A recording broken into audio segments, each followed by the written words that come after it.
Hello everyone, today I'm gonna show you how to fix WhatsApp image not saving in gallery.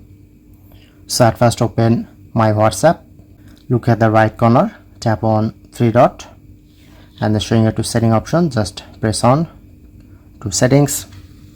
So you need to just change to settings, click on to chat option and you need to just make sure to turn on this option.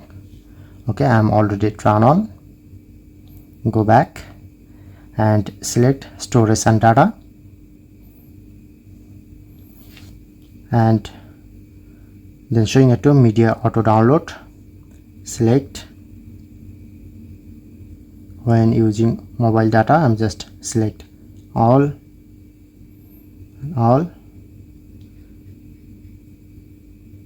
and make sure to all. When you change these two settings, then you get solution.